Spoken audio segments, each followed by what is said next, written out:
بسم اللہ الرحمن الرحیم۔ السلام علیکم ورحمۃ وبرکاتہ۔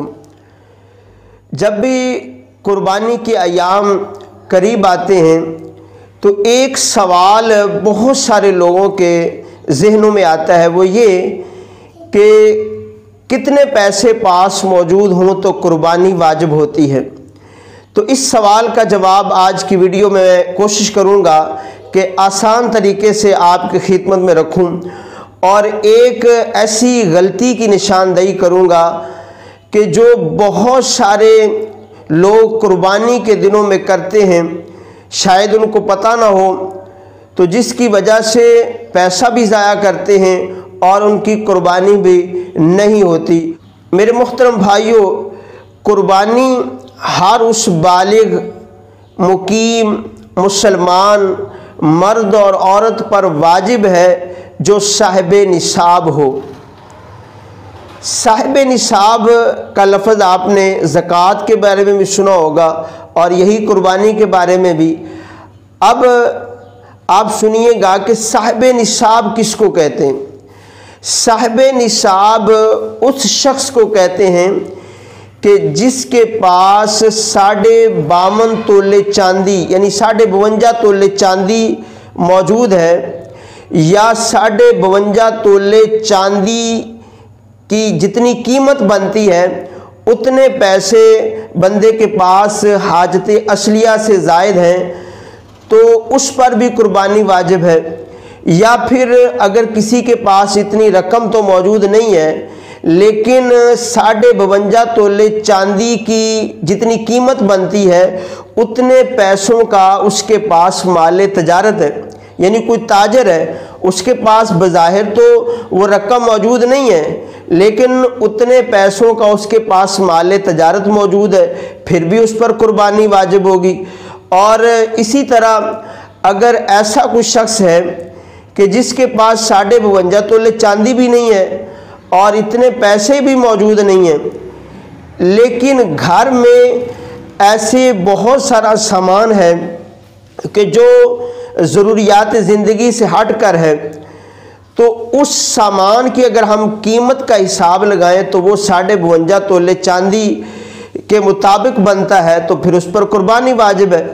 تو میرے محترم بھائیوں، پتہ چلا کہ جس کے پاس 52.5 تولے چاندی جتنی رقم موجود ہے یا مال تجارت ہے یا ضروریات سے ہٹ کر اس کے پاس سامان ہے تو اس پر قربانی واجب ہے۔ میرے محترم بھائیوں، ہم جب اپنے گھر میں نظر دوڑاتے ہیں تو ہمیں پتہ چلتا ہے کہ بہت سارا ایسا سامان ہمارے گھروں میں موجود ہے کہ جو ہماری ضروریات سے ہٹ کر ہیں اور سال ہر سال تک ہم اس کو استعمال نہیں کرتے۔ اگر کسی کے پاس پیسے موجود نہیں ہیں لیکن وہ سامان پڑا ہوا ہے کہ جس کی قیمت 52.5 تولے چاندی کو پہنچ جاتی ہے تو اس پر قربانی واجب ہے۔ میرے محترم بھائیوں، حاجت اصلیہ سے مراد ہے ضروریات زندگی کی چیزیں، کہ جیسے رہنے کے لیے گھر، پہننے کے لیے کپڑے یا اوزار، کتابیں، یعنی وہ سامان کہ جو ہم استعمال کرتے ہیں جن کے بغیر گزارا نہیں ہوتا، وہ ہے ضروریات زندگی کی چیزیں۔ اس سے ہٹ کر اگر کسی کے پاس 52.5 تولے چاندی جتنے پیسے موجود ہیں یا مال تجارت ہے یا پھر اتنا سامان پڑا ہے تو اس پر قربانی واجب ہوتی ہے۔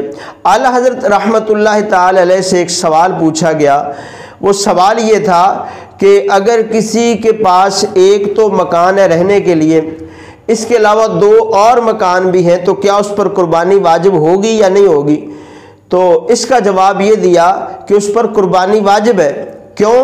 کہ اس کا ایک جو گھر ہے وہ تو اس کی ضروریات میں داخل ہوگا، جو باقی 2 اس کے گھر ہیں وہ اس کی جو ہے وہ ضروریات سے ہٹ کر ہیں۔ تو اب اگر وہ گھر کرائے پہ دیے ہوئے ہیں یا خالی پڑے ہوئے ہیں تو پھر بھی اس شخص پر قربانی واجب ہوگی۔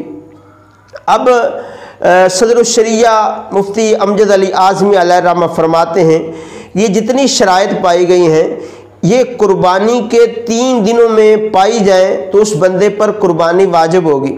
اب مثال کے طور پہ کہ کسی شخص کے پاس قربانی کے پہلے دن یعنی 10 ذوالحجہ والے دن اس کے پاس اتنے پیسے موجود نہیں ہیں کہ جس سے قربانی واجب ہو، لیکن قربانی کے دوسرے یا تیسرے دن اس کے پاس اتنے پیسے آ جاتے ہیں جس سے قربانی واجب ہوتی ہے، یعنی 52.5 تولے چاندی جتنے پیسے، تو پھر اس کو ضروری ہے، اس پر واجب ہے کہ وہ اسی دن قربانی کرے۔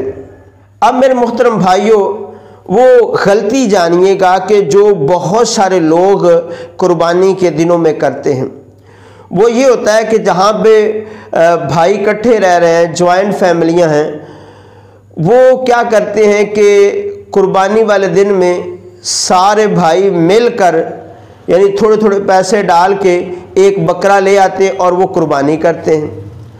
اب وہ غلطی یہ ہے کہ اگر تو وہ علیحدہ علیحدہ بھائی صاحب نصاب ہیں، ہر ایک کے پاس 52.5 تولے چاندی جتنے پیسے موجود ہیں، تو پھر تو ہر ایک پر علیحدہ علیحدہ قربانی واجب ہوگی۔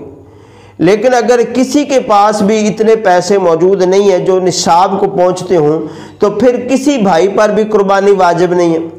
تو غلطی ہم یہاں یہ کرتے ہیں، اگر وہ سارے صاحب نصاب بھی ہوں یا صاحب نصاب نہ بھی ہوں، تو پھر وہ کیا کرتے ہیں کہ سارے بھائی مل کے چلے بھی سارے بھائی تھوڑے تھوڑے پیسے ڈال کے ایک بکرا لے آتے ہیں، تو نیت کسی کی بھی نہیں کرتے، تو اس طرح کسی کی بھی قربانی نہیں ہوگی۔ تو امید ہے کہ آپ کو یہ باتیں سمجھ آ گئی ہوں گی۔ انشاءاللہ تعالیٰ قربانی کے بارے میں اگر کوئی بھی سوال آپ کے ذہن میں ہو تو آپ ضرور پوچھیے گا، انشاءاللہ تعالیٰ قربانی کے مسائل پر بھی گفتگو ہوگی۔ اللہ رب العالمین آپ سب کا حامی و ناصر ہو۔ جزاک اللہ۔